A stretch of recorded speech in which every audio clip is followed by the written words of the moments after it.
I earned my degree online at Arizona State University. I chose to get my degree at ASU because I knew that I'd get a quality education, they were recognized for excellence, and that I would be prepared for the workforce upon graduating. To be associated with ASU, both as a student and alum, it makes me extremely proud, and having experienced the program, I know now that I'm set up for success. Learn more at asuonline.asu.edu. At Arizona State University, we've made online education better, smarter, and more personalized so you can go further in your aspiring field. I decided to pursue medicine once I realized that ASU did have the online program for biological sciences. You're still required to learn the same curriculum. You're still being tested on the same content that anyone would be tested on in person. The comprehensiveness of the program prepared me so well for medical school. Explore over 350 plus programs at asuonline.asu.edu. At Arizona State University, we're bringing world-class education from our globally acclaimed faculty to you. Earn your degree from the nation's most innovative university. Online. That's a degree better. Learn more at asuonline.asu.edu. Yeah. You gotta work. You gotta work, grind, shine, it's mine. Gotta show everybody it's my time. Getting here, you gotta work, grind, shine. Never mind who talking down, cause they lying. Don't talk, you gotta work. Welcome to Let's Talk with Carl Lee. Let's Talk is proudly presented by attorney Frank Walker. Real talk, real experience, real results. FrankWalkerLaw.com. Let the conversation begin on Let's Talk. Hello, ladies and gentlemen. This is Carl Lee, and I'm in the building with Lisa Otey. Hello. And Hollis Lewis, my co-host of the show. And what an interesting day today is for me, at least for me. I have kind of waited and been dying to actually get into the WNBA. Oh my goodness. Hollis, we can attest to that, right? Through our text thread. I have absolutely been wanting to get into it. Yes. Because I just can't imagine. Okay, my first issue, the very first issue that I really have is, how is it possible that your best player, Caitlin Clark, now, I'm not even going to say she's the best. Some would argue that, but okay. But I was going to say, most recognizable player. Yes, okay. I'm going to say she may not be the best player, okay? But she's the most notable player. She is the draw. And I think the key point is, Angel Reese may have something to say about that. But she might, but I'm not watching because of her. Right. I don't think, I think there are a few people who may watch her because they like her.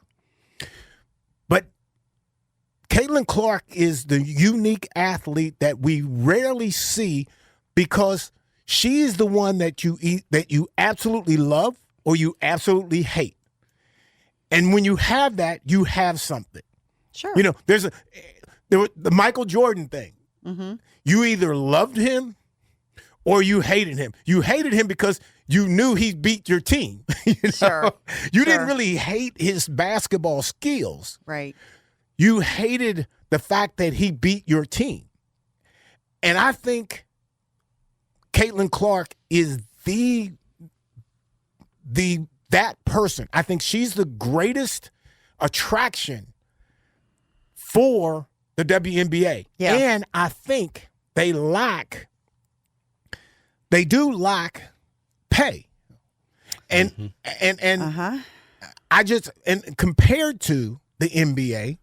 Well, I think that's the problem. You can't compare. I get you. I get you. But it's too far. If I'm a female and I'm a former basketball player and I'm watching the game and I realize what the WNBA is paying these women versus what the NBA is paying them, I got a problem. But that's not the comparison, no. And you can't compare it that way because the numbers don't speak to that, right? I understand So when that. you're looking at like, and we're just attendance, and I would argue both points, right? I would argue that when you're talking about Caitlin Clark being a face of the league, I would argue that college women's college basketball is what propelled this, right? And but let me jump there. Who was the person that? She was a face to it. She wasn't the face. Oh, because I think you look at Dawn Staley, you look at Angel Reese, you look at South Carolina, you look at Juju Watkins. I think the collective women's college basketball sparked this, and then people started to pay attention to the WNBA. And I would say, and I would give her credit, she's definitely a face. But going back to the numbers of this, right? Because when you have a league that's losing $40 million in 2024, and we're talking about at the height of the hype, right? Last year, she's rookie, all that stuff. That's problematic.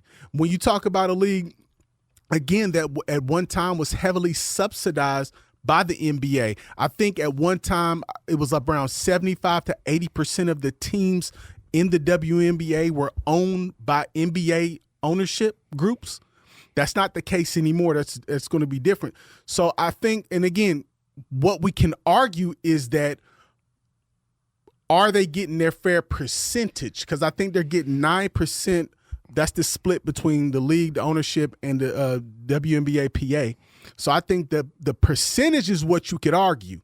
But I don't think, and I think we lose ourselves when we start to do that comparative analysis between the W and the NBA. Yeah, I'm Team Hollis here. I'm sorry, Carl, but I feel like this past weekend with the WNBA All-Star Game, you know, that the ladies came out wearing those shirts. Of course, most saw that, the "Pay Us What You Owe Us" shirts. Crowd chanted, you know, "Pay them" or "Pay us," all the things. They were supporting the girls, but you know, what Hollis has alluded to is the difference in financial gains. I mean, you cannot, it's like comparing apples and oranges when you're comparing the WNBA to the NBA. Just for example, he's throwing out percentages and numbers of attendance and all that. The difference even in media deals. I mean, you can look at, from some numbers I looked at today, you know, the WNBA had a $2.2 billion media deal. That sounds great, right? Sounds like a lot of money. Compare that to a $75 billion with the NBA.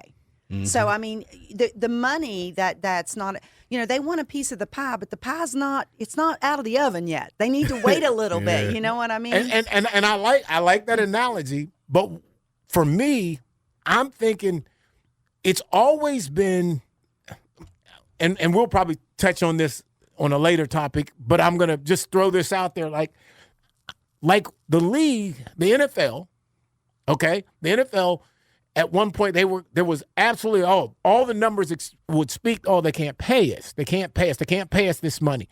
Now, they're paying this kind of crazy numbers, just hundreds of millions of dollars constantly, right?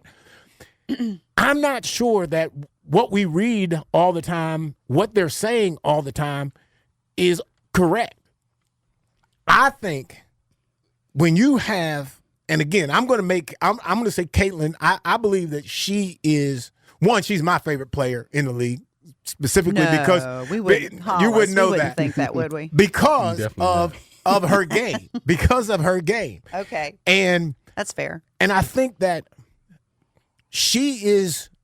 I think she's the face. Mm-hmm. I think the fact that you allow her to get beat up to the degree where officials, you gotta suspend, fire officials because they're not calling fouls on her.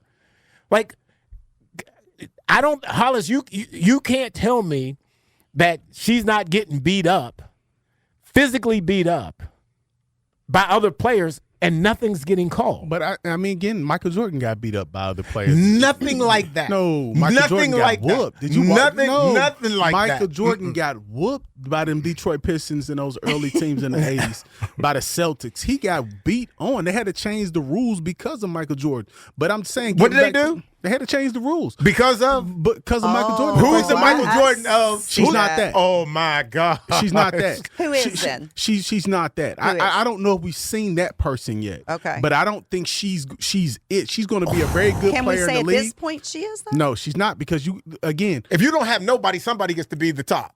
Asia Wilson is the top right now. No, I'm not gonna. You know what I'm saying? As far as play on the court, You can say other things, but she's not the Michael Jordan, because right now, even in his early years, Michael Jordan was scoring titles and doing things before he got to the championship levels. So she has to get to a point where statistically that's validated, and it's eventually going to have to come to a point where you start to win multiple championships, and we haven't seen that yet.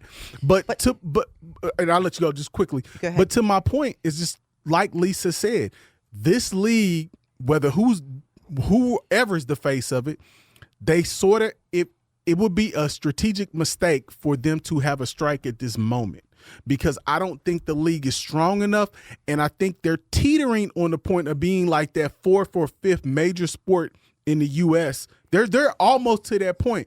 But if you start to let it go now and you have a work stoppage now, that could really, really damage the league moving forward. And they're going to have to wait on that money a little bit. And unfortunately, some of them are going to have to sacrifice until the money can get bigger in the next few years. Yeah. I mean, I agree with that point, but I'm going to go back to the point about her not being the face of the WNBA, because right now she's the closest thing to it that they have. I mean, you know, the problem with her is I think there's just a basic, I don't want to say lack of respect. Maybe there's too much respect, and that's the reason she gets the treatment she does on the court. They know they have to contain her, and sometimes they have to hurt her to do that. But I also think that she doesn't have a whole lot of support even when it comes from the commissioner. I mean, you know, Kathy Engelbert, I think in this past month or so, she was in an interview with a station of some type, and they were asking her, you know, how do you account for this viewership being up like 170% with the WNBA? Do you, do you kind of associate that with Caitlin Clark? And her answer was, well, she and Angel Reese, which Angel does contribute, but I'm still saying Caitlin is the reason we're drawing in the viewership numbers that we are. The other thing she said was, and I thought this was kind of like out there, but she said she attributed it to their app, their WNBA app. And she feels like the reason that more people are watching is because they did these improvements on their app, and now it's more easily accessible to fans. Well, first of all, the fans aren't going to seek out the app to watch a game unless they want to see a particular player or team, correct? I would think so. So I didn't know what that shade was about, but it was definitely thrown toward Caitlin in that conversation. But, you know, here's your answer. Let's let Caitlin go, you know, to an overseas league, you know, maximize her earnings, and see where the WNBA's left after that. Let's see how the viewership goes. I'm curious to how you answer this, Hollis. If Caitlin were to sit down and say, "Okay, right, y'all don't need me. I'm going to sit the rest of the year out." You think that they would lose viewership? I think it would definitely lose some. And again, I'm going to say not some. I think it would lose some. The majority. But I also think to the previous point, I do think this was about women's college basketball, and you have these two superstars, Angel Reese and Caitlin Clark, ascending together. This is really because again, this is the WNBA's Magic and Larry Bird moment. They didn't do it right. No, they did not do it right. Because they both should have went to different conferences. So in the hopes of one day they meeting in the championship. So this was their moment. So much as we like to talk about, Caitlin Clark, this was about Angel Reese too. This was about those two entities emerging. You have the girl from the South. You have the girl from the Midwest. They met in college. They had this rivalry in college, and then they're going to have this rivalry in the WNBA. That's part of this narrative. This isn't just about Caitlin Clark. Okay, go ahead. I got a very deep question. Once again, I agree to it. I agree to a point, but then let's look at numbers. Let's look at attendance data. Okay, there you go. Let's do some comparisons. All right, because numbers don't lie. Nope. People can lie. Numbers don't. All right. So when we're looking at the Indiana Fever, their attendance numbers. Okay, they're averaging 16,000 to 17,000 fans per game. Okay. Mm-hmm. When you look at the Chicago Sky, which is Angel Reese's team, they're averaging 7,000 to 9,000 per game, okay? When they play each other in Chicago, they had more than 19,000 fans show up. So taking those numbers, tell me, guys, what do you take from that? It's about the rivalry. Well, it is about the rivalry, but if you take Caitlin out of the equation, He is trying. But what I'm saying is like sports in general is about rivalry. It like is. you have the It is. Commanders It and is. Cowboys. You have the Cowboys and Giants. The Packers and the Vikings. It's about rivalries, and I don't think we've never seen, at least as far as in popular culture, the WNBA concerned, we never really seen like a rivalry that everybody can grab onto. And those two women, those two players, have a rivalry that everybody tunes into. I'll agree with that. And they got a game Sunday at 3:00, which I'll be watching. Okay, so I agree, but I think that, that rivalry is made by Caitlin Clark. It's made. One, okay. I I'm think going they to say, jab back and forth pretty good, don't you? Like in social media and tweets and things. But I think here's Reese, what she can do. She's a rebounder.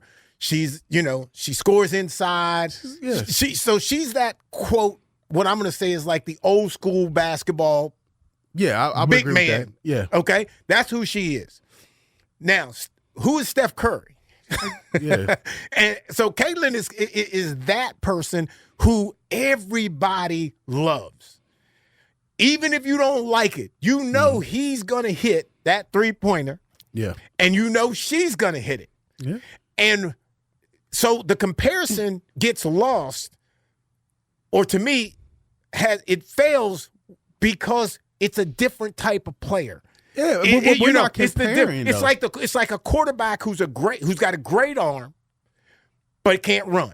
Yeah. In today's game, you got to be able to throw the ball and you got to be able to run. Yeah, and I think Caitlin has everything that you could possibly have: passing, that's true. dribbling, all of that kind of She's stuff. well-rounded. And she's well-rounded. And again, and I'm not saying she's not like a face. She's not prominent. She is. I'm not saying she's not prominent in the league. Is. But what I'm saying is like I don't think it's just about her. Like I don't think it's just about her. All right. Well, see, at least you got anything else to say? I just want to, I found a quote from Kobe Bryant today that I think fits this perfect, this whole conversation. Haters are a good problem to have. Nobody hates the good ones. They hate the great ones. So there you have it. So, Hollis, thank you. You're hating on the great one. Oh, Hollis. We still love him. All right. So, Lisa, do you have anything? I'm good. No, I'm good. We're good. All right. So, Hollis, you had mentioned something in the text line about the NFL. Yeah. So introduce us into this new conversation. Okay, so several months ago, January specifically, there were some claims of collusion that I guess the NFLPA were making against several NFL owners. And basically, and kind of without getting into too much of the weeds, what happened was that because of that big Deshaun Watson contract with the Cleveland Browns, this huge contract, and obviously didn't work out, there was claim that some NFL owners were on a text line between one another, and basically what they were saying was like, hey, we got to nip this in the bud. We can't have these big contracts, specifically as it relates to quarterbacks. The claim had so much validity that it actually went to an arbitrator in January, and they had a whole, like, and if you don't know what an arbitrator is, it's like a, sort of like a go-between. Like a it's judge. like a judge. Yeah. It's like a, an informal court proceeding, if you will. And from there, the arbitrator, Chris Donnery, ruled that there was no collusion between the NFL owners and to keep salaries down.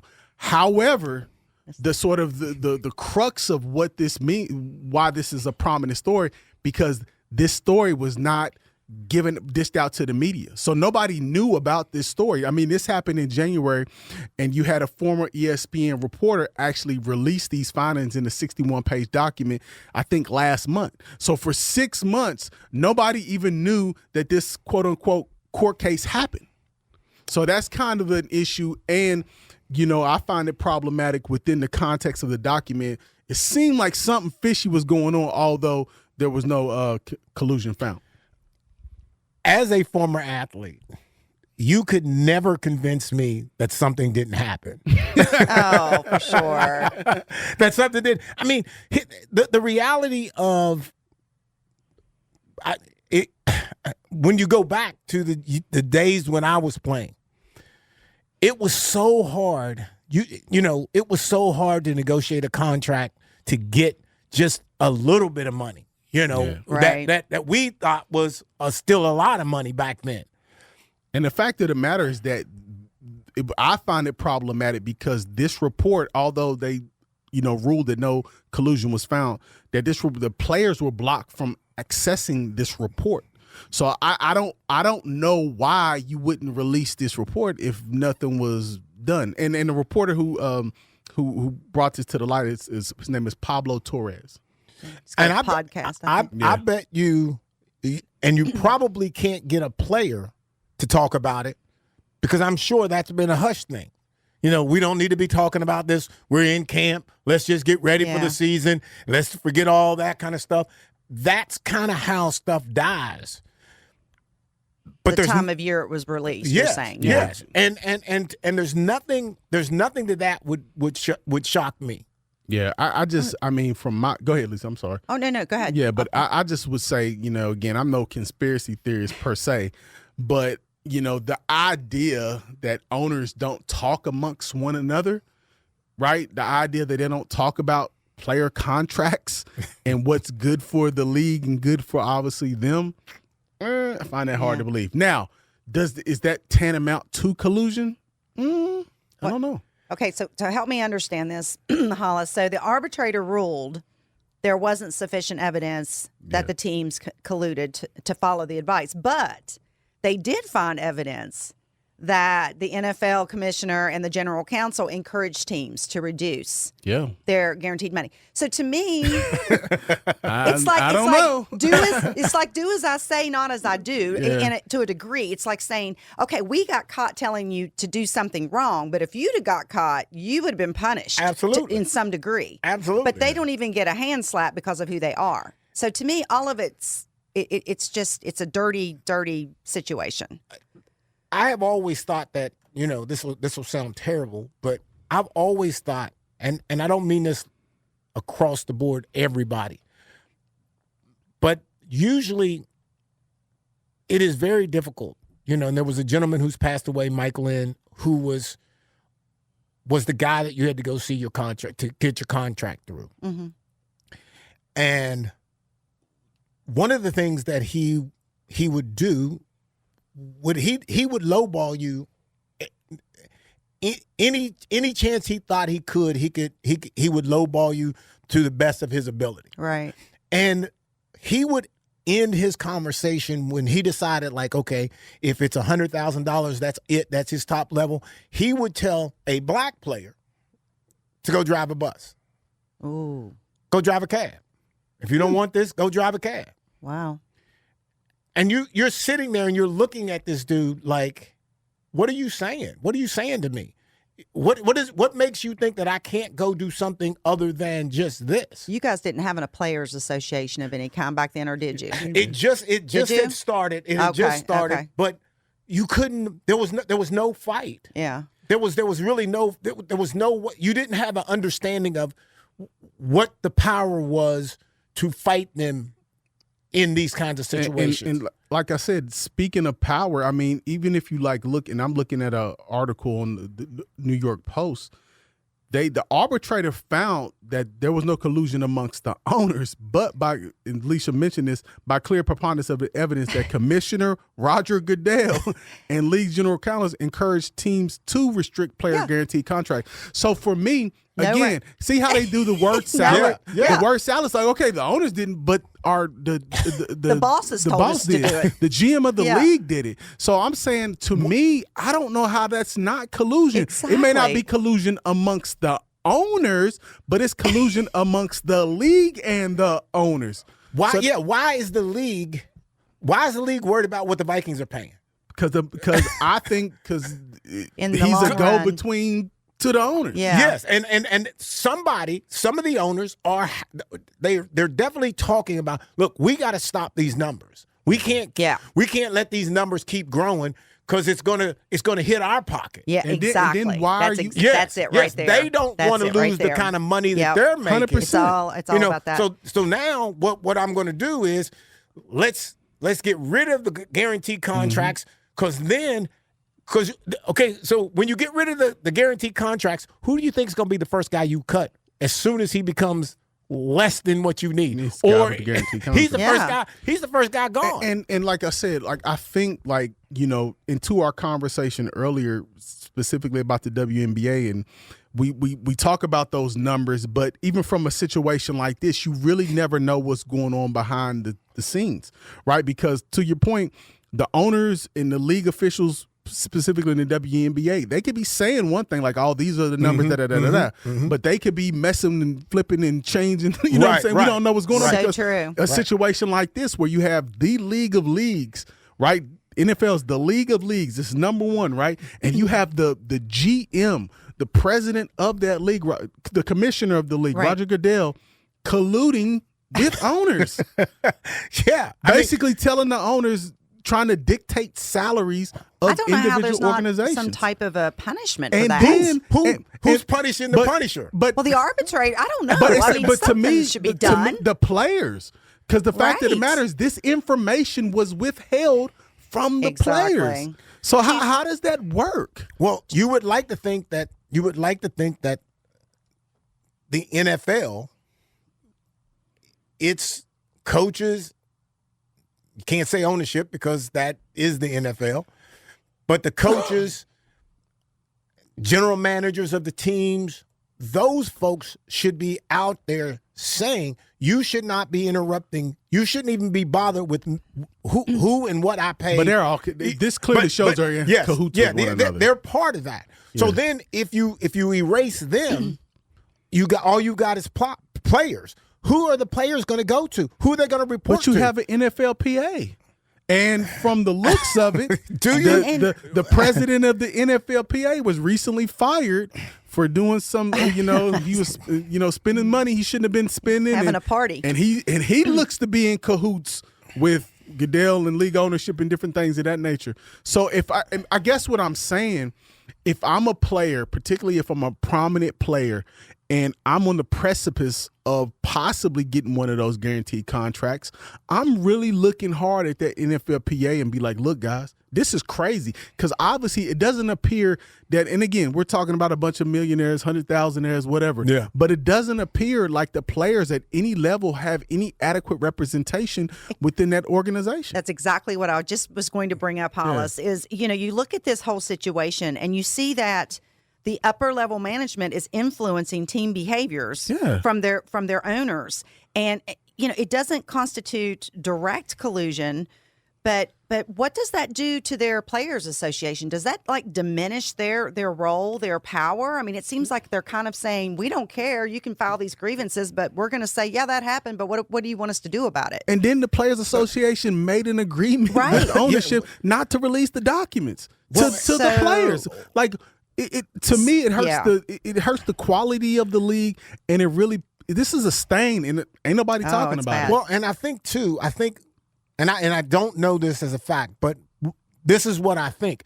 When a player gets into a position that has some kind of say, has some kind of opportunity to fix something, or learns that there's something really bad happening, I feel like sometimes they're caught in that situation because they don't want to lose that position, because they could always go up another notch. They could always get to something else. And once you get out of the league, now you're into the quote, the administrative piece of it.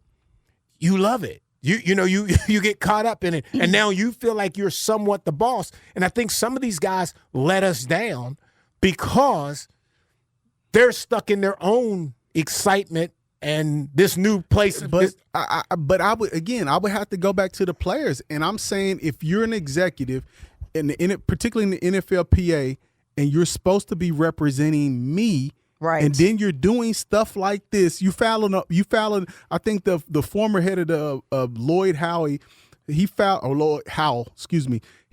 an appeal 6 months after the fact. I mean, really, it seems like he filed the appeal when this came out. So he had like, okay, oh crap, I got to do something now. I got to do something. You know what I'm saying? Right. So it's like, if I'm at a player level, you're not representing me. Like I have no representation within this no global conglomerate. I don't think players have, and all these little organizations that quote we create and all this kind of stuff. They don't really have any power. Or they're not exercising the power that they have. Exercising the power is what it seems like. So they're not putting their foot or they're down. in cahoots with the general the commissioner, and Yeah, it would seem like somebody on the player side would be screaming to the heavens about this. It would seem like somebody would just be like, "Hey, man, this is crazy that this happened." It seemed like you would have some sort of intellectual person on this side to say, "Hey, to review this stuff and to really." Because something like this, if this came out like on the NBA side, we'd hear about it this will be on the news cycle for 3 months. That's what's wild. You haven't seen hardly anything on ESPN or any of these, the talk shows that they have. Nothing. They barely touch it. Like the NBA and professional baseball. They would kill this. They control. They dominate their organization. They're going to get what they want. They're going to go out and they're going to fight for it. It's all about the mighty dollar, and almighty dollar. And football, it's hard to get guys. It's hard to get everybody on the same page to fight for the same cause because of the money. Yeah. Well, I wouldn't say the money. I would say because the careers are so short. Like if you look at NFL careers, like 3 years. Yeah, they and average. you're just and outside of the NFL. It's really nowhere to go to make money. Like you're not going to make, because if you're a professional football player, if you're not playing in the NFL, there's literally, other than maybe Canada, we know those spots are limited. And even in Canada, you're not making money. Whereas opposed, if you're a professional basketball player, the world is your oyster, essentially. Michael Beasley, he's out of the league and he's doing these one-on-ones, making a couple $100,000 just playing playground basketball. Essentially, we just had the TBT here. Yeah. So I think that's part of the issue, but I still think I can't believe not one player is talking about this. And I just think the bottom line here is just there's no accountability of their leadership. I mean, there's the transparency's not there. I just don't know how they kept it under wraps for as long as they did with so many parties involved. Yeah. Well, and basically still keeping it. Right. Yeah, because it's out there a little bit, but it ain't. But really it's not really not like much. There's like you said earlier. There's no paperwork. There's no no who said this, who did that. There's none of that, and who knows if and when. Yeah. Well, there is a 61-page document that I think you can review, but other than that, it's just I just can't believe players. It's not a news story. It's what we're saying, and it should be. It should be out there. You should see explain. You should see it on ESPN. I mean, I'm sure that document you're talking about, Hollis, has got a lot of legal jargon in it, and people aren't going to take time to read that because it's hard to understand. And it's 61 pages. Yeah, exactly. So they need like a layman kind of version of it that presented Welcome in to one of Let's these Talk sports with outlets. Carl Lee. Let's Talk is proudly presented by attorney Frank Walker. Real talk, real experience, this will be my real last point about results. it. And FrankWalkerLaw.com. I'm just surprised that NFL Let the conversation players begin aren't, on Let's more Talk. outraged about this, because this was an attack on how much money they can make. Right. Right. So we talking about money. This was just saying, hey, we're gonna try to cap and limit it how much money you can make, which is, I don't know. I think. Do you think they're aware of it? I mean, they're aware of it. I mean, the players, like the I don't know. They're aware of it. Yeah, I think that they have to be aware of it. I mean, I don't know. I mean, they did a really good job of keeping it out of the public eye for as long as they did. But I'd say if it's out now, or at least it's out now, there's some mumbling about it. Somebody has to be saying something out there. But I think it's going to take that outspoken person who's willing to risk. That's what I'm. Whatever that comes with it, and a lot of guys aren't willing to do that. Right. Yeah. So, all right. So we're gonna take a quick break, and we will be right back. Let's Talk with Carl Lee is presented by attorney Frank Walker. Real talk, real experience, real results. FrankWalkerLaw.com. Comment on episodes or suggest topics at our Facebook page. Search for Let's Talk with Carl Lee, and remember to like the page to become part of the conversation. Let's face it, bad things happen to good people. Seriously injured in a car accident, trucking accident, injured in a grocery store, or even wrongfully arrested or falsely accused of a crime. Life happens, and when it happens to you, you will need sound legal advice and aggressive representation. That's when you call attorney Frank Walker at 304-413-0179. That's 304-413-0179. Lock it in your phone, text it to a friend. 304-413-0179. Or visit online at attorneyfrankwalker.com. Yeah. You gotta work. You gotta work, grind, shine, it's mine. Gotta show everybody it's my time. Getting here, you gotta work, grind, shine. Never mind who talking down, cause they lying. Don't talk, you gotta work. Welcome to Let's Talk with Carl Lee. Let's Talk is proudly presented by attorney Frank Walker. Real talk, real experience, real results. FrankWalkerLaw.com. Let the conversation begin on Let's Talk. All right, ladies and gentlemen, we are back, and we're going to stay in football, and maybe I'd even say in some crazy stuff, I guess.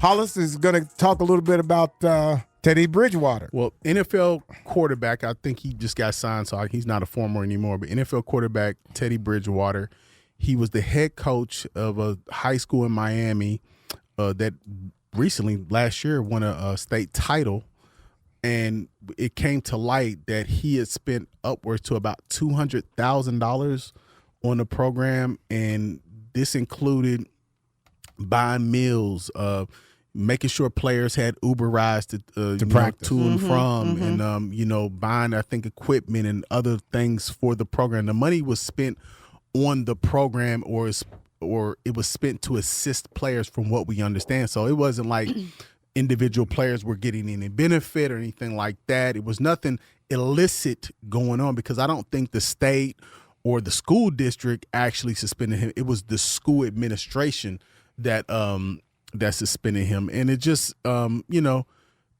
physical therapy was one of those. Physical therapy was one of those things like that. So, I mean, what are you guys' thoughts on it?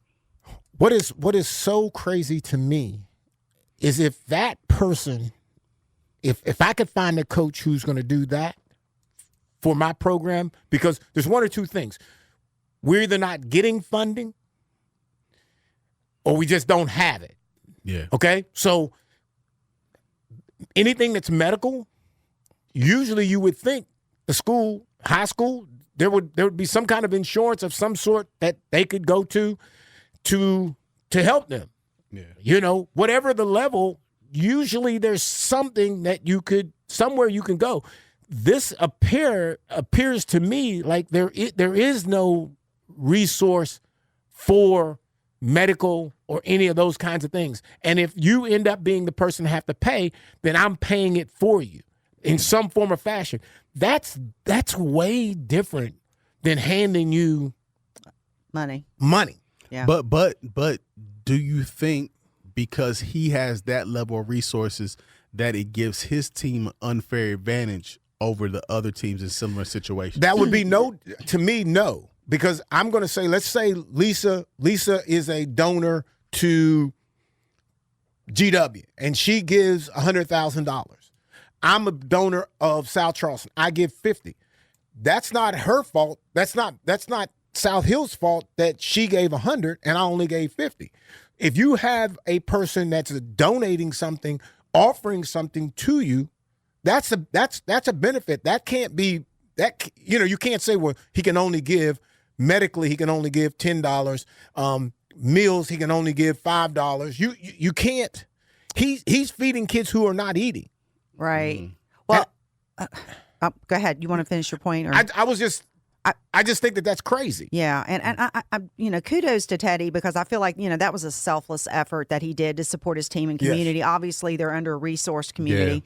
Yeah. It was his alma mater, by the way. He did go to school there. So, but somewhere along the line, I always got the impression that from some of the reels that I watched and some of the articles I read that someone reported him for this. He self-reported for whatever reason. I didn't know yeah, that. yeah. I found that I out. thought the school reported. Me too. Oh, okay. And I even double checked it because when I saw the first source, I was like, okay, I better double check this to make sure that this is correct. And I did. I did the AI, and it said yes, he self-reported it because evidently Florida does have some rules about this, and they have these rules that prohibit coaches, regardless of the source of funds, to prevent wealthy programs from gaining unfair advantage. So evidently there are some rules down there. I don't know what West Virginia, I don't guess we have any here like that, similar, but so down there he self-reported, and now the suspension is, they don't know for sure how long it's going to be, but of course you said he's on a team now, so probably he wouldn't be returning anyway. Well,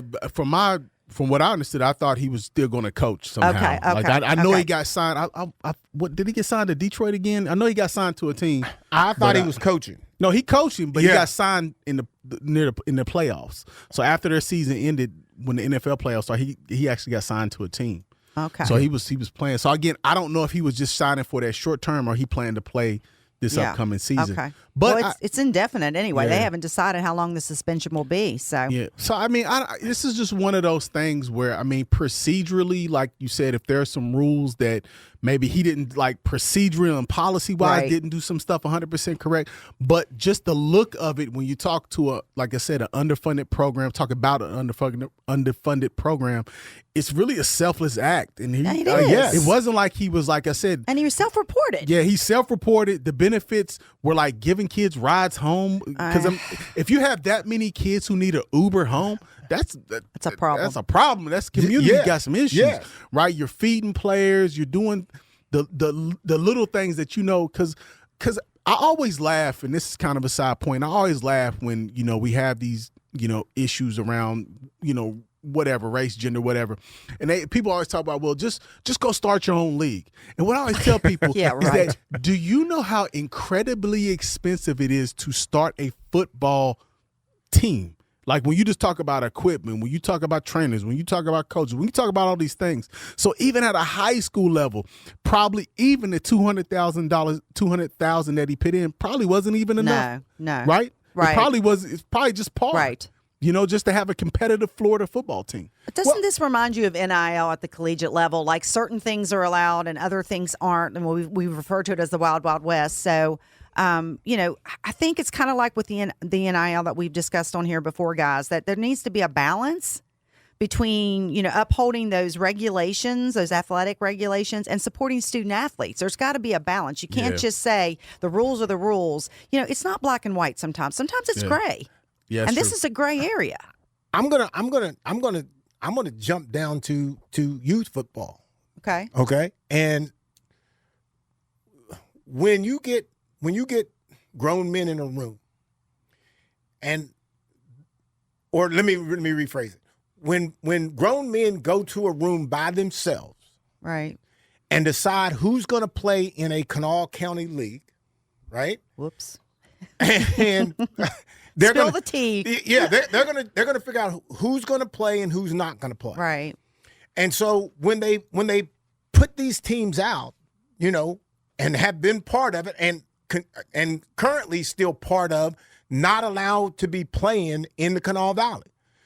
At South Charleston, our youth football league, we don't get the opportunity to play in Kanawha County because of individual people, just our normal people who have jobs in the day, that have no right to be able to not allow our young kids to play football locally. We're driving to Parkersburg every other week. So what is their benefit from that? What is their benefit? What is their end game?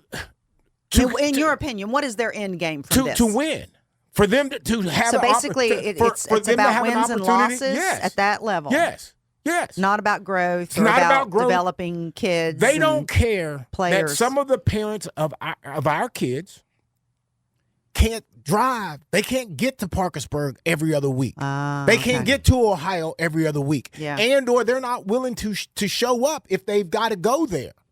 They just assume go somewhere else. And I tie this because you're talking about you're humans. You're impacting the kids trying to go after, if your objective is to go after me or a coach or whatever, at the end of the day, who are you hurting? You're hurting these kids. You're talking about Uber rides to go home. You're talking about physical therapy to help you get back into the game or to help you even play the game. Yeah. How are you mad? Sad. It's a sad. Don't you think it's sad, Hollis? How are you like making that an illegal thing? The only thing I can think of, and again, he's self-reported. It does not. I don't. From the reports that we have or I reviewed, it doesn't appear that like other teams were reporting him. No. Okay. That's the way I took it. He's self-reported. No one else. Okay. No one else. So. And this is their option. Now, that doesn't mean someone wasn't calling him on the phone saying, hey, you can either do this yourself or I'm going to turn you in. So, who knows the backstory? I mean, if there was a counter argument, similar situated teams who don't have an NFL player coaching their organizations can't do that. So not to say it's an unfair advantage per se, but they could argue that it is because, hey, I can't do this. I can't do this for my team. So if I'm playing on a youth football team and I'm playing on the West Side, I'm playing on the West Side. Well, I'm talking about Teddy Bridgewater. I'm not talking about. I know, but I'm just saying. If where your money comes from, often is from people who care. Yeah, that's true. And so now you're going to try to determine a person that's caring. Oh, but he's too connected. He's too close. Yeah. See, that's what I'm saying. Come on. I don't have a good just argument so many. for it. It's a Pandora's box that they opened here. I mean, will there be regulations everywhere now for high school, athletics, you think? Will that happen here? And will it be like, hey, you're just a rich booster, you're a former alumni. No, you can't give. That's too much. Right. You know what I'm saying? I mean, to me, if you're doing this, then you should be able to do this to any individual person who's giving Hollis' team money, not just the coach. Amen. Because I'm thinking, when I get down to state, if I don't have Sterling Sharp funding for equipment and uniforms and all those kind of things, we ain't making it. Right. Now, can somebody come in and say, well, hey, that's illegal right there. He's a former player. They're friends. He can't be giving them money like that. Correct me if I'm wrong, but isn't that the basis of NIL? Wasn't that what was going on before they started to try to regulate? Was your big donors would come in and give money to this foundation, and then the foundation would allocate the money. Is that not right, Hollis? Yeah, that's pretty much what it was. I was going to say. So if I gave NIL money. If I gave NIL money, it's high school. You're right. Does it matter where you use it? Well, I think again that's a collegiate example, but I think far as high school sports, particularly in the state of Florida, it might be some different rules around it. So it just depends on that particular jurisdiction as to what the rules are of where money can come from, because it could be some regulations, but. I think all in all, we're all in agreement that I think his heart was in the right place. Yes. I don't think it was anything malicious. I don't think he was buying players. I don't think he was trying to entice players from outside of that community to come to that school. I think, him being an alumni was probably just, hey, I just want to make this the best I can be. Now, what I would say is probably what he should have done is the only thing I could think of. He's probably should have filtered that money through the Booster Association, if they even had one. Yeah. So that's probably because I think probably what ends up happening is he's just kind of piecemealing this money as he needs it. That sort of it creates the illusion that possibly something could be going on when it's just not done right. To your point, when you start talking about pregame meals, that's probably something that he's worked out. Mm-hmm. A deal with somebody who's going to feed him. Yeah. And how that works. So can that look shady? Can that look like it could just? So I would just say probably to me, and again, without knowing the details or reading any documents, it's probably just the way in which he was spending the money. Right. He was just probably spending as he needed instead of it going through like a quote unquote formal process. Right. So we think that there's a.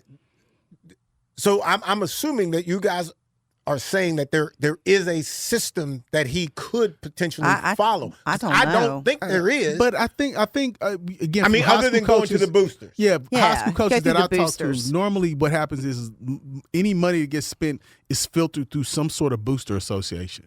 So it's filtered through the boosters, and coaches have some limited access to said funds, because that's how coaches get in trouble when they start to spend that money on things that they shouldn't Unrelated. be spending. Yeah. Well, I was guilty at state because Yeah. I kept that money. I kept that money in an account. I didn't put it in the W Club or any of that kind of stuff because I didn't want. Because for me, when I needed to get equipment, when I needed to buy this or I needed to buy that, I needed to get it. Are you going to self-report? I'm self-reporting. But like I said, I'm sure it's. I mean, like I said, I'm just guessing that there's some Right. sort of process. I don't know.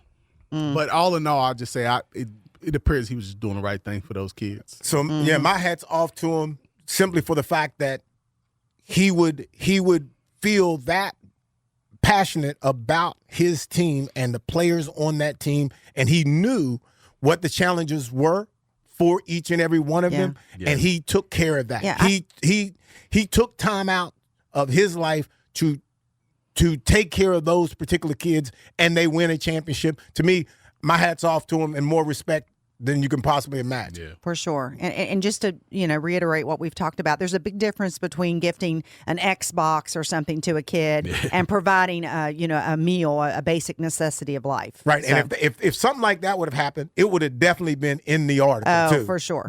For sure. So, Yeah. so I'm pretty sure that we were I would say we're right on spot on here on the things that they've listed, at least that to me, I think is every one of those are worthy calls for a coach. Sure. Yeah. I agree.